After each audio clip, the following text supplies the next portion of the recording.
We are a Oh, by the way, college dependents are included in this bill. consumer. It's fucking sick. Economy.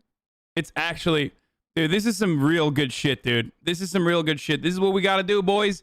Boys, listen. What I was trying to say earlier is that this is a perfect policy position because Americans love money. Okay? That's why this is a perfect this is a perfect policy position because it's good politics. It's got good optics. Everybody likes money. You saw the money cannon get opened up for the corporations.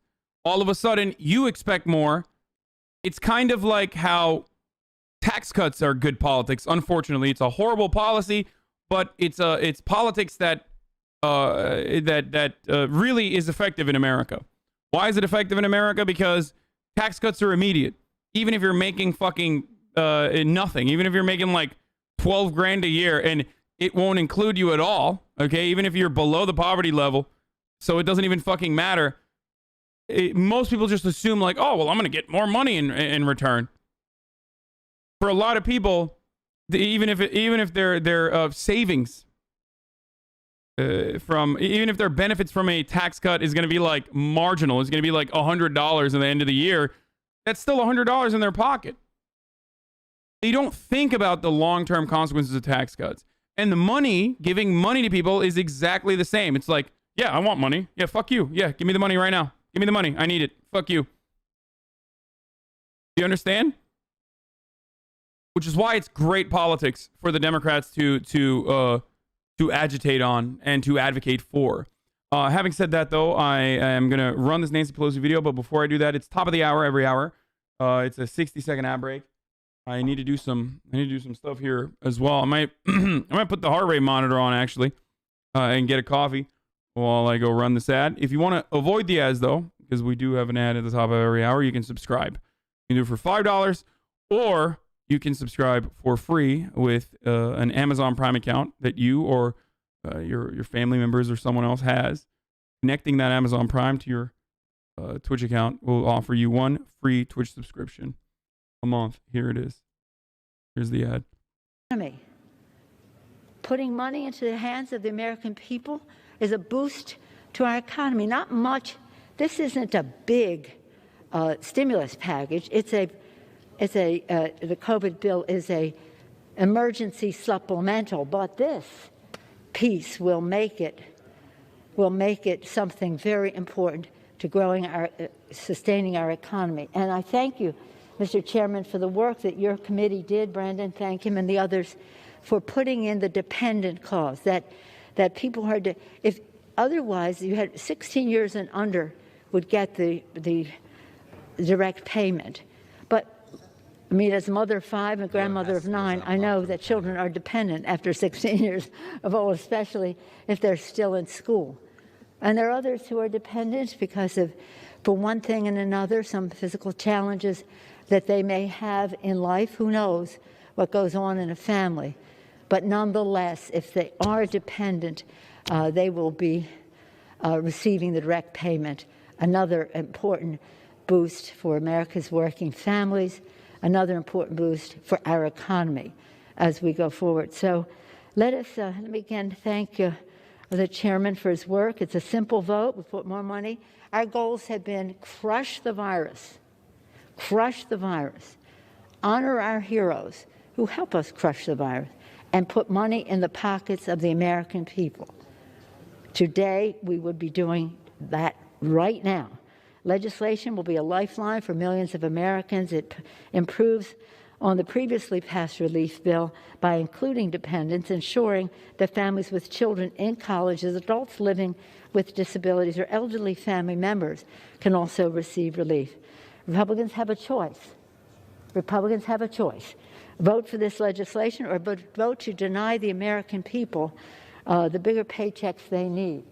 To reject this would be in denial of the economic challenges that people are facing, and it would deny them, again, the relief they need. Good shit. This is what The chief pollster of the Trafalgar Group is saying the reason for why their latest, by the way, remember, they're like a C- rated poll. You care about like how polls are rated. But if they are showing that Ossoff and Warnock are crushing it, that's not good.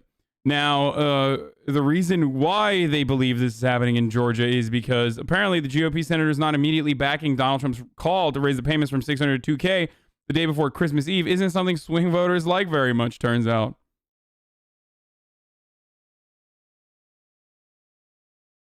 So that's part of the reason. And look at that. Vulnerable GOP Republican senators are announcing their support for $2,000 COVID checks. So what we have to do here, not just us, but including college-age dependents, seems like bad news. Of course they deserve it, but it does not seem like the House would do without knowing 100% the Senate would clap the bill. Okay. First of all, ex capita, you, my friend, are not an electoralist. You are someone. Anne geldi sana ödümü kopardı. Shares. You, my friend, are what is otherwise a hardliner lefty. So your opinion on this, on like the intricacies or the tactical decision-making process of like the Democratic Party, is completely irrelevant in this conversation. You are a Marxist-Leninist, and therefore I do not care about your opinion on electoralist strategy. Sorry. I'm also not saying that this is going to absolutely pass. Okay? It very likely will not. But what will happen, and I've been saying this since day one, what will happen is the reality that maybe there will be a Democratic majority in the Senate. And if there's a Democratic majority in the Senate, all of a sudden, not only just this, but the force to vote measures and any number of different policies that you want to push through, whether it be 2K and direct relief, become a much more real likelihood. Okay? If the Democrats hold the majority in the Senate and they run the Senate as well as the House, all of a sudden, the marginal Progressive Caucus has a lot more power in the House as well. Because now they can actually be like, yeah, we're not getting anything done unless you put our provisions in there. It's still marginal. It's incrementalist, but it is a step in the right direction. The counter in the corner is my heart rate.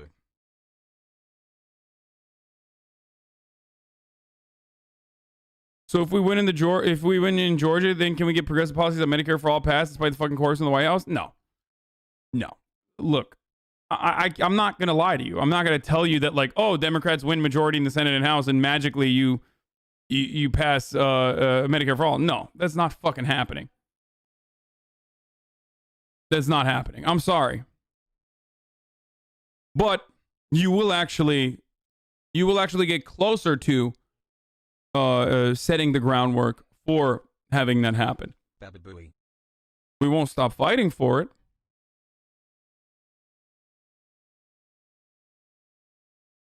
But do I personally believe that the corpse in the fucking White House is going to push for Medicare for all? Of course not.